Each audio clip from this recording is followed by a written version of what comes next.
Hello everyone. आज का हमारा टॉपिक रहेगा रामकृष्ण मिशन या इनके संस्थापक स्वामी विवेकानंद के बारे में, जिनका जन्म 12 जनवरी 1863 ईस्वी को कलकत्ता में हुआ और इनका मूल नाम नरेंद्रनाथ दत्त था।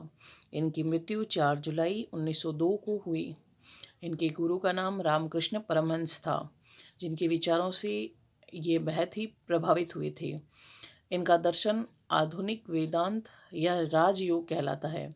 इनकी माता का नाम भुवनेश्वरी देवी और पिता विश्वनाथ दत्त थे। इन्होंने रामकृष्ण मिशन की स्थापना की 5 मई 1897 ईस्वी को वेलूर नामक स्थान पर रामकृष्ण मिशन की स्थापना की। अब हम बात करते हैं अंतर्राष्ट्रीय धर्म सम्मेलन, जिसका आयोजन 1893 ईस्वी में शिकागो में हुआ और इस सम्मेलन में भारत का प्रतिनिधित्व स्वामी विवेकानंद ने किया। स्वामी जी के शिकागो जाने का प्रबंध खेतड़ी के शासक अजीत सिंह ने किया।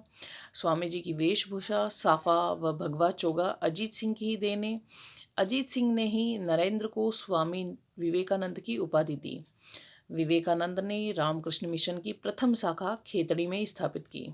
स्वामी जी वेदांत के विख्यात एवं प्रभावशाली आध्यात्मिक गुरु थे।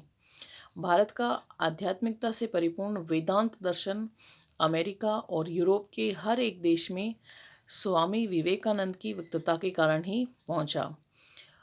जब वह अंतर्राष्ट्रीय धर्म सम्मेलन में गए तो उन्हें वहाँ 2 मिनट का समय दिया गया था भाषण देने के लिए, लेकिन उन्हें प्रमुख रूप से उनके भाषण की शुरुआत मेरे अमेरिकी बहनों एवं भाइयों से शुरुआत की भाषण की और इनके इस संबोधन से, इनके इस प्रथम वाक्य से सबका दिल जीत लिया और लगभग उन्होंने इस भाषण में 5 घंटे अपना भाषण दिया, जिसके कारण स्तब्ध होकर सभी लोग उन्हें सुनने लगे।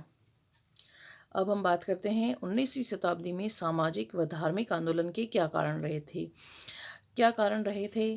कि ऐसे महान विद्वानों ने अपने संस्थाओं की स्थापना की और प्रचलित सामाजिक कुरीतियों को समाप्त किया, धर्म में सुधार किया और अपने महत्वपूर्ण व्यक्तित्व से समाज में अपना प्रभाव बनाए रखा। और इन आंदोलनों के परिणाम स्वरूप भारतीय समाज पर इनका क्या प्रभाव रहा था। तो हम बात करते हैं 19वीं शताब्दी के आरंभ में भारत के लोग अनेक प्रकार की रूढ़ियों, अंधविश्वासों, आडंबरों, पाखंडों तथा कर्मकांडों के शिकार हो गए। पाश्चात्य संस्कृति के प्रभाव से उन्होंने अनुभव किया कि हमारे धर्म व हमारे समाज में सुधार की आवश्यकता है। तो भारत में नव जागरण का सूत्रपात हुआ और जिसके परिणाम स्वरूप धार्मिक व सामाजिक क्षेत्रों में अनेक सुधार आंदोलन प्रारंभ हुए, जिनके कारण की अगर हम बात करें तो वह इस प्रकार है। जैसे भारतीय समाज में कुप्रथाओं का प्रकोप था, विशेषकर हिंदू समाज में अनेक दोष उत्पन्न हो गए थे और जिनका निवारण करना अनिवार्य हो गया था, क्योंकि बिना परिष्कार के हिंदू समाज अस्वस्थ होता जा रहा था और जिसके परिणाम स्वरूप भारतीयों को जागृत होना करना अनिवार्य था, क्योंकि प्राचीन भारतीय ग्रंथों तथा संस्कृति का अध्ययन अंग्रेज, फ्रांसीसी, जर्मन आदि विद्वानों द्वारा किया जाने लगा और इन विद्वानों ने यह सिद्ध कर दिया कि हमारी जो संस्कृति है, हमारी जो भारतीय संस्कृति है वह उच्च श्रेणी की है और जिसके परिणाम स्वरूप भारतीयों में आत्मगौरव तथा आत्मसम्मान की भावनाएं जागृत हुई। वे अपने धर्म व समाज में उत्पन्न हुई बुराइयों को दूर करने के लिए प्रयत्नशील हो गए और यह सब संभव हो पाया हमारे ग्रंथों के अध्ययन के माध्यम से, भारतीय ग्रंथों के अध्ययन के माध्यम से। और 19वीं शताब्दी में अंग्रेजी शासन की स्थापना भी हो चुकी थी। अंग्रेजों के संपर्क में आने से भारतीय समाज में मध्यम वर्ग का उदय हुआ, नवीन विचारों का उदय हुआ। भारतीय मध्यम वर्ग में अध्यापक, व्यापारी, कर्मचारी और सिपाही थे, जिन्होंने जनसाधारण को जागृत करने का बीड़ा उठाया। और उस समय ईसाई धर्म प्रचारक व पादरियों ने भारतीय जनता को ईसाई धर्म में दीक्षित करना अपना कर्तव्य समझा और जिन लोगों ने ईसाई धर्म को ग्रहण किया उन्हें अनेक प्रकार की सुविधाएं प्रदान की। सुविधाओं के प्रलोभन में आकर भारतीय जनता ने ईसाई धर्म ग्रहण किया और हिंदू देवी देवताओं का मजाक उड़ाया। ऐसी स्थिति में अनेक भारतीय नेताओं ने हिंदू धर्म को पुनः प्रतिष्ठित करने का बीड़ा उठाया और अपना उसे कर्तव्य समझकर इस कार्य में अपना महत्वपूर्ण योगदान दिया, जिनमें अगर देखें तो स्वामी दयानंद सरस्वती, विवेकानंद और राजा राम मोहन राय ऐसे व्यक्तित्व थे जिन्होंने धर्म में सुधार करने के लिए अपना महत्वपूर्ण योगदान दिया। पाश्चात्य शिक्षा तथा अंग्रेजी शिक्षा का भी प्रभाव पूर्णतः बढ़ता जा रहा था। इस शिक्षा के प्रभाव से भारतीयों के अंधविश्वासों तथा रूढ़ियाँ धीरे धीरे समाप्त होने लगी। उनमें स्वतंत्र चिंतन तथा वैज्ञानिक दृष्टिकोण उत्पन्न हुआ। वे अपनी समस्याओं का समाधान वैज्ञानिक ढंग से करने लगे। अंग्रेजी शिक्षा के प्रसार के कारण भारतीय अपने धर्म व संस्कृति से विमुख होने लगे। ऐसी स्थिति में भारतीय नेताओं ने अपनी संस्कृति को बचाए रखने के लिए सामाजिक व धार्मिक आंदोलन प्रारंभ किए। प्रेस व विज्ञान का प्रभाव भी 19वीं शताब्दी के प्रारंभ में भारत पर पड़ रहा था। भारत में छापेखाने का आविष्कार हो चुका था। बड़ी संख्या में पुस्तकों व समाचार पत्रों का प्रकाशन प्रारंभ हुआ, जिससे लोगों में बौद्धिक तथा वैज्ञानिक विचारधारा उत्पन्न हुई। जनसाधारण ने अपने प्राचीन ग्रंथों को पढ़कर अपने प्राचीन गौरव का अनुभव किया तथा उसे पुनः प्रतिष्ठित करने का प्रयास किया। राष्ट्रीय चेतना तथा विदेशी विद्वानों का भी प्रभाव भारतीयों पर पड़ रहा था, क्योंकि 1857 की क्रांति के बाद भारतीयों में राष्ट्रीय चेतना का विकास हुआ। ये चेतना बदलती हुई परिस्थितियों के कारण भारतीय समाज व धर्म में व्याप्त हो गई।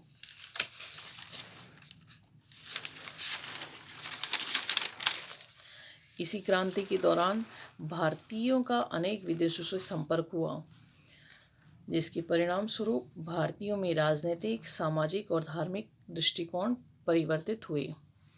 भारत का विदेशों से संपर्क 19वीं शताब्दी के आसपास होने लगा। अनेक भारतीय लोग विदेशों की यात्रा के लिए गए तो वहाँ की स्वतंत्रता, समानता, उदारता, राष्ट्रवाद, भ्रातृत्व आदि की भावनाओं से बेहद प्रभावित हुए। भारतीयों ने इन भावनाओं को भारत में प्रसारित करने के लिए सामाजिक आंदोलन प्रारंभ किए और इस प्रकार इन आंदोलनों के परिणाम स्वरूप भारतीय समाज पर भी अनेक प्रभाव पड़ा। भारतीय समाज में सुधार आंदोलन के प्रभाव से भारत में एक नवीन युग का सूत्रपात हुआ। भारतीय समाज में व्याप्त अनेक कुरीतियों का अंत हुआ, जैसे विधवा विवाह, दहेज प्रथा, बाल विवाह, सती प्रथा आदि। इन आंदोलनों से हिंदू धर्म को पुनः प्रतिष्ठित किया गया। प्रांतीय भाषाओं में अनेक साहित्यों की रचना हुई, जिन्हें पढ़कर जनसाधारण के मन में राष्ट्रीय भावना जागृत हुई। धर्म सुधारकों के प्रयासों से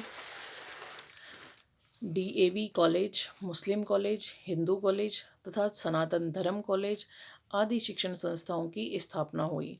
भारतीय जनता ने संकीर्णता से निकलकर संपूर्ण विश्व के विषय में विचार करना प्रारंभ किया। समाज में स्वतंत्रता तथा समानता का वातावरण उत्पन्न हुआ। इन आंदोलनों के परिणाम स्वरूप संस्कृत के कई ग्रंथों का अनुवाद अंग्रेजी भाषा में हुआ, जिससे हमारी संस्कृति का प्रचार व प्रसार विदेशों में भी हुआ। मनुष्य किसी भी बात व सिद्धांत का अनुसंधान कर तर्क सहित सोच विचार कर कार्य करने लगे और इस प्रकार संकुचित मनोवृत्ति के स्थान पर उदार विचारों का उदय हुआ।